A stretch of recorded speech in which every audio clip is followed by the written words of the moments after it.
Similar strategy advice for getting off the bike, for getting your legs going for the run, or is there nothing that helps that? So no, that is a good question. So around spinning fast spinning the legs to get some blood flow, it depends on the course. So what some people do, if it's a flat course, take Barcelona for example, that you're just grinding at quite a low cadence, say 75, 80 cadence in a heavy gear, your legs get really quite, from the high torque, really quite tight and heavy. The best way to explain it, they just get heavy from pushing constantly. With a rolling course, you're going to have nice breaks. Now, coming back towards round hay, you're going to have some ease off, but I would definitely, for the sake of 30 seconds, 45 seconds, whatever it's going to cost you, not to race into to beat a bike time, you put in an easier gear and just spin the legs. What that'll do is it'll break up the viscosity of the muscles that have kind of been in one position for 5, 6, 7 hours, pushing quite heavy gears, up a hill, back rolling hill. So I think it's definitely something we do in Olympic distance if the course allows, to come in to tap back a little bit to high spin. So we're talking 85, 90, completely out of your normal comfort kind of firing. It'll fire up because when you do go run, it's 80, 85 cadence on the run. Some people run at 90. And you've been grinding at 70 or 80, everything switches off. So that's a great question. So you don't want to be just spinning really easy, but it's a great time to stretch your back out, last bit of nutrition, and yeah. I was going to ask, on the morning of the race, what would you say is a good pre-race meal to eat? Because I get so sick of eating a bowl of porridge at 3 o'clock in the morning. I always eat porridge, but is there something actually, do you need that number of carbs to go in if you're then just going to get out the swim and start downing carbs for the day? Do you know what I mean? Like, do you need a big bolus at the start to... Okay, so nutrition question. This is super key, like how we tackle this answer. There's 2 weekends left to kind of trial this. It's a really early part of the day, 3 a.m. You're right. You want to eat, if I was starting the race, 6:15, call it 6:10, 6:15, 4, it's 3:30, you're right. You want to be eating at 3:30. Most people I know can't get up and eat at that time. So I've worked with people that have this exact issue, and they're too nervous, they can't stomach anything. You have this morsel bit of carbohydrate. The most important thing you got to think about, is what you've done in training. You've heard this before.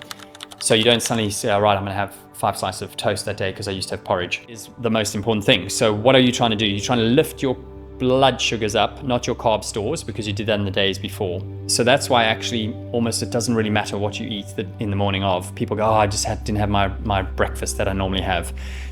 The damage is done the Friday and the Saturday. So that's a bit of a positive, okay? You want to bring your blood glucose up, which could be anything.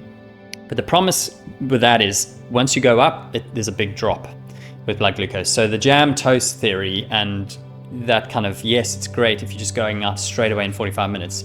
But we're talking 2.5 hours later, you are going to feel like you just, wow, what time does the swim start? You're just going to be so lethargic, quite hungry, but ignoring it because you're like, oh, I'm going to eat later. So what I would advocate, if I've worked with someone or just off the cuff, is like, right, we want to work out how many, there are formulas for grams of carbs. How you get that, it doesn't matter. The body doesn't care. It could be, so I would soak the oats so they're softer.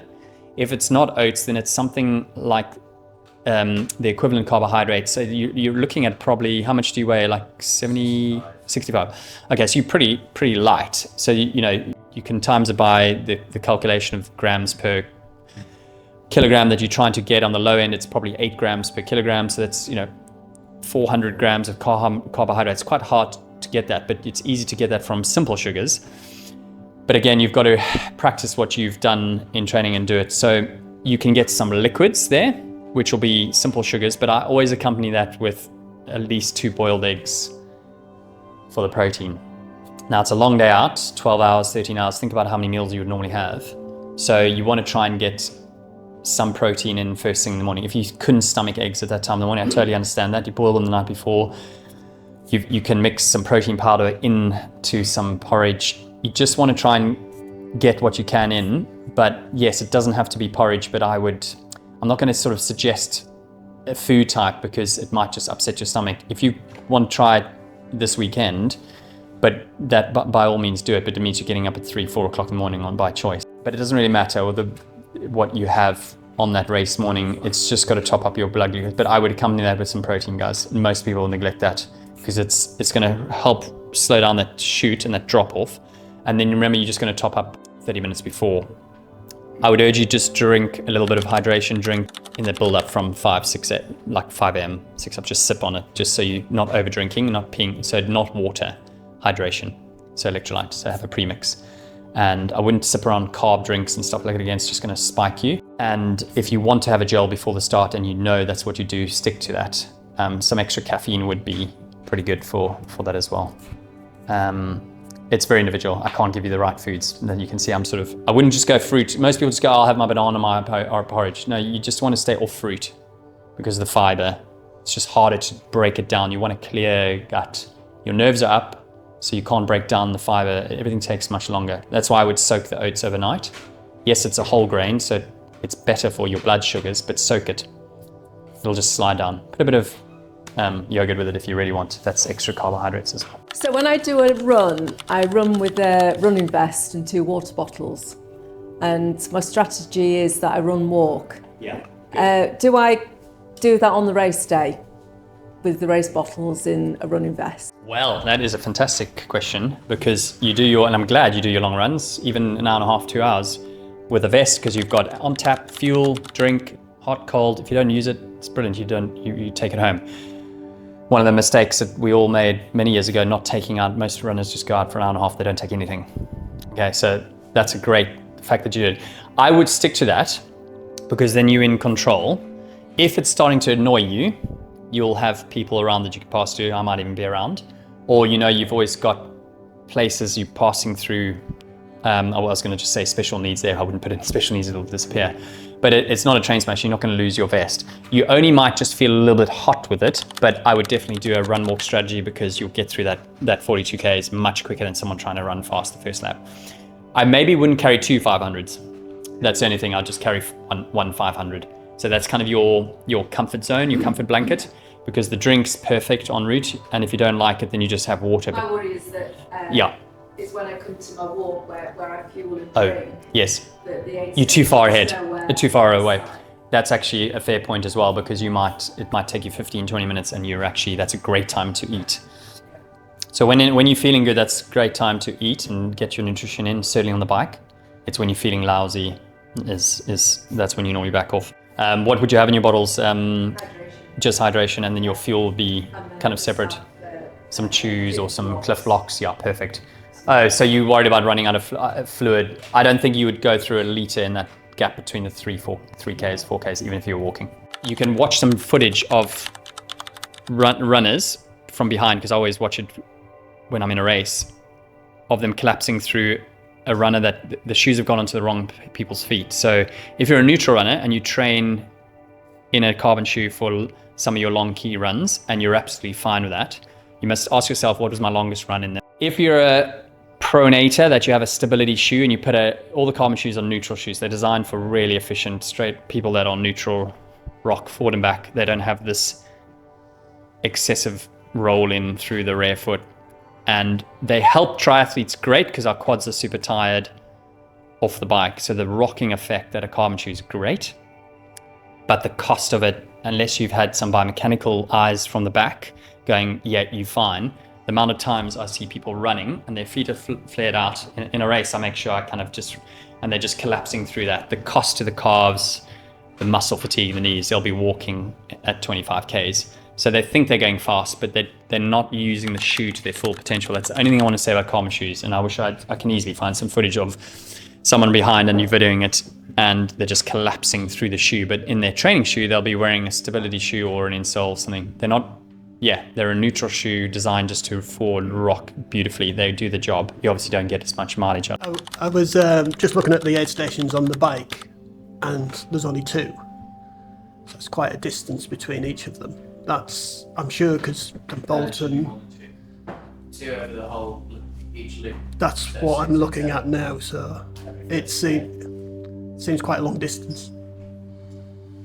And you've got the special need. No. So my advice is always let's just cover this. There's 2 opportunities to grab something on each 60k loop, which, how long is that going to? Yeah, 15 miles in, you're only going to need a top up of fluids there. My advice is always to be self-sufficient with fuel for an Ironman. Never rely on these people.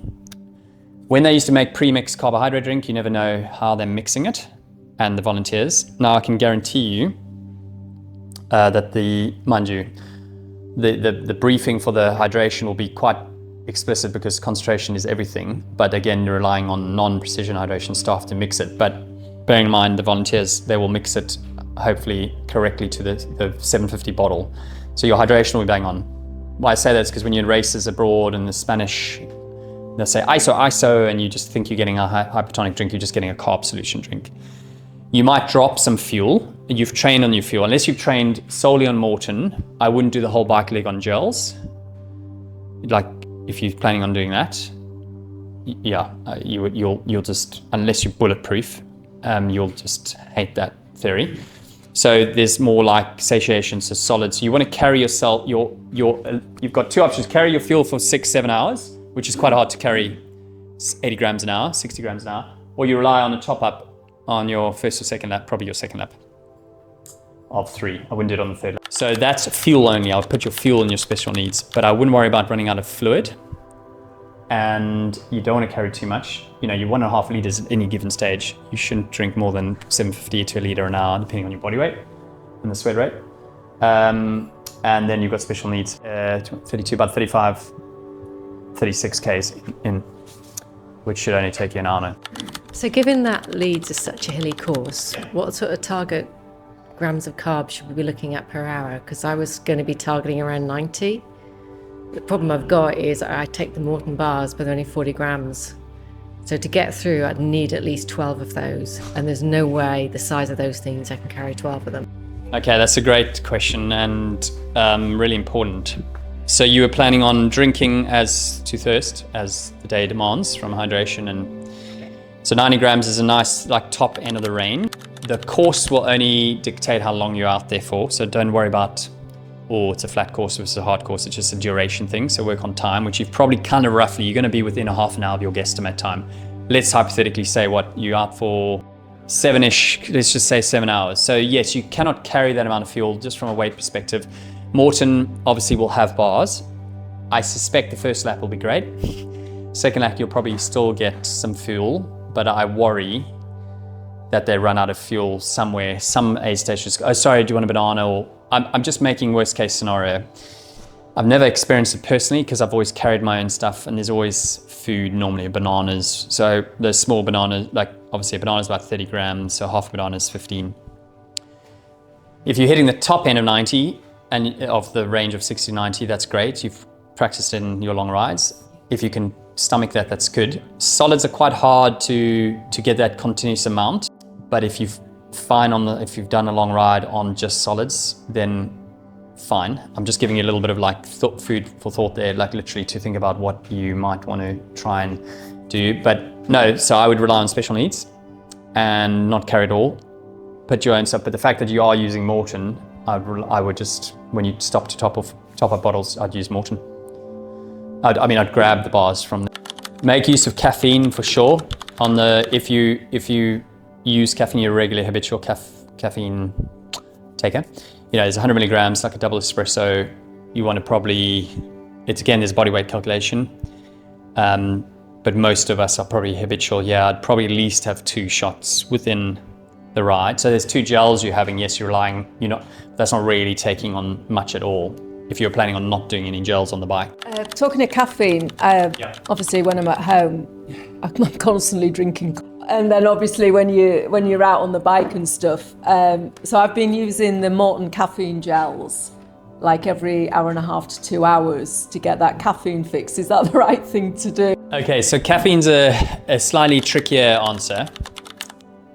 3 to 6 milligrams per kilogram of body weight is the guide of range which you start with.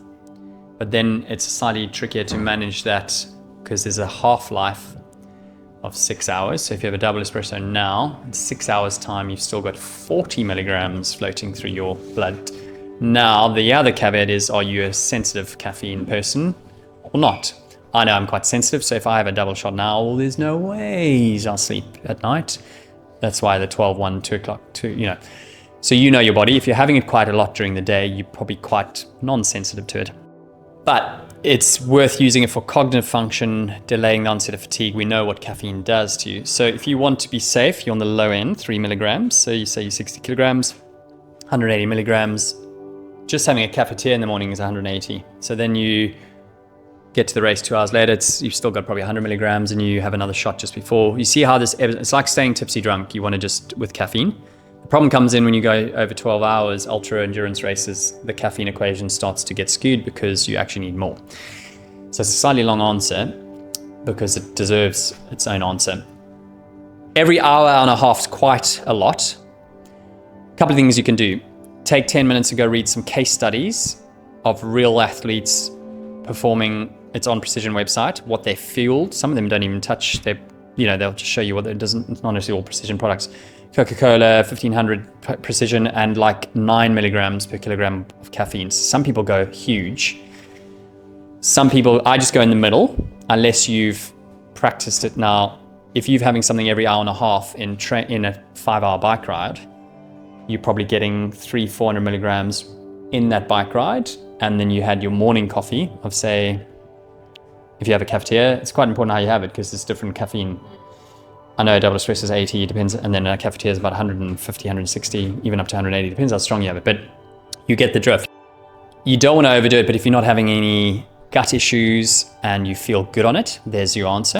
Just wanted to ask a question about things like hammer nutrition. Yeah. So carbohydrate drinks that you can mix as strong as you want that last longer hours, so you can have a 5-hour bottle in one bottle.